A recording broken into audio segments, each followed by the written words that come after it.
action. Teman-teman, tahu gak? Dalam dunia yang terus berkembang saat ini, seorang engineer tidak bisa hanya mengandalkan solusi teknis, tapi seorang engineer juga harus bisa mengandalkan solusi teknis tersebut menjadi peluang bisnis. Kenapa? Berikut penjelasannya. Dan yang pertama, mindset entrepreneur akan mengajarkan berpikir lebih luas. Lalu, untuk menjadi seorang engineer yang berjiwa entrepreneur, itu akan lebih peka terhadap peluang bisnis dan mampu menginformasikan dengan ide lebih luas dan lebih banyak mencari solusi tentang struktur. Nah, yang kedua tuh ada inovasi. Yang dimana inovasi yang hebat hanya akan menjadi ide di atas kertas jika tidak kita kemas secara strategis. Nah, oleh karena itu, mindset entrepreneur adalah bekal yang sangat penting bagi engineer. Yang dimana tidak hanya kita melakukan fungsional saja, tetapi dapat berdampak dan berkelanjutan. Seperti itu. nah teman-teman, tadi kan sudah kita jelasin kenapa seorang engineer harus memiliki mindset sebagai seorang entrepreneur. Nah, sekarang kita bakal jelasin apa sih skill dan kemampuan ataupun pengetahuan yang harus dimiliki oleh seorang entrepreneur. Jadi, saya akan menjelaskan apa yang dibutuhkan oleh seorang entrepreneur dalam berwirausaha. Yang dibutuhkan dalam berwirausaha itu ada 4. Yang pertama ada pasar, yang kedua ada produk, yang ketiga modal, dan yang keempat bisnis jalan. Nah, untuk pasar sendiri itu, yang pertama ada mengidentifikasi kebutuhan pasar. Yang kedua, melihat masalah yang bisa diselesaikan. Yang ketiga, mempelajari pesaing. Dan yang keempat, mencari ide baru dari berbagai sumber. Selanjutnya untuk produk, yang pertama itu produk berorientasi pasar. Yang kedua, merasakan empati pasar. Yang ketiga, memahami kerugian pasar. Dan yang keempat, menjelaskan manfaat produk. Untuk modal sendiri, yang pertama, ide bisnis terkini dan menantang. Yang kedua, menjelaskan story produk. Yang ketiga, menguasai produk dan pasar. Yang keempat, bisnis model menarik. Nah, yang terakhir ada bisnis jalan, yaitu yang pertama, pemilik ide bisnis sebagai eksekutor. Yang kedua, perencanaan bisnis matang. Yang ketiga, bangun reputasi bisnis. Dan yang keempat, tim solid.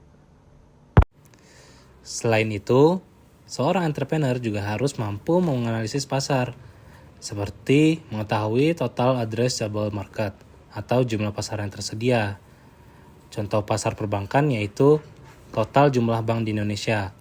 Lalu, serviceable addressable market, yaitu target pasar yang sesuai dengan model bisnis.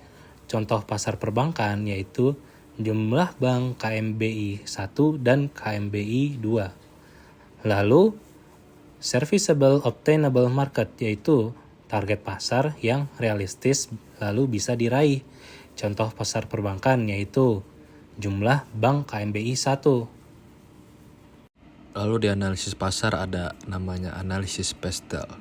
P. Politikal, yaitu untuk Undang-Undang Harmonisasi Pajak 2021 untuk menaikkan PPN menjadi 11%. Lalu E. Ada ekonomik, yaitu ekonomi mengalami perlambatan akibat COVID-19. Lalu S. Yaitu sosial, perubahan sosial pada budaya kerja diperbankan dari layanan manual menjadi otomatis. Lalu T. Teknologi, perubahan teknologi mengubah layanan perbankan dari manual menjadi serba digital. Lalu E. Environment, yaitu pemanasan global berdampak pada biaya penanganan lingkungan. Lalu ada L. Legal, peraturan regulator mewajibkan bank menyampaikan laporan. Lalu di sini menjadikan namanya analisis PESTEL. Lalu di analisis pasar ada juga analisis SWOT yang terdiri dari internal dan eksternal. Yang pertama yaitu opportunity, peluang. Lalu threat atau disebut ancaman, strength atau disebut kelebihan. Lalu strategi SO, memberikan uji coba pada Regusoft secara gratis.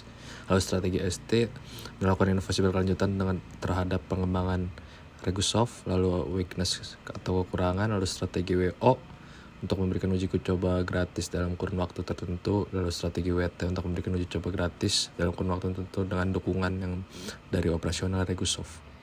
Lalu di analisis pasar ada namanya analisis PESTEL. P. Politikal, yaitu untuk Undang-Undang Harmonisasi Pajak 2021 untuk menaikkan PPN menjadi 11%. Lalu E. Ada ekonomik, yaitu ekonomi mengalami perlambatan akibat COVID-19. Lalu S yaitu sosial, perubahan sosial pada budaya kerja di perbankan dari layanan manual menjadi otomatis. Lalu T teknologi, perubahan teknologi mengubah layanan perbankan dari manual menjadi serba digital. Lalu E environment yaitu pemanasan global berdampak pada biaya penanganan lingkungan. Lalu ada L legal, peraturan regulator mewajibkan bank menyampaikan laporan. Lalu di sini menjadikan namanya analisis pastel. Weh, jadi kesimpulannya gimana? Nah, sorry. Jadi kesimpulannya, seorang engineer yang bisa berwirausaha tidak hanya bisa mengubah dunia secara teknis, tapi seorang engineer juga bisa merubah sosial dan juga ekonomi sebuah negara. Jadi begitu teman-teman.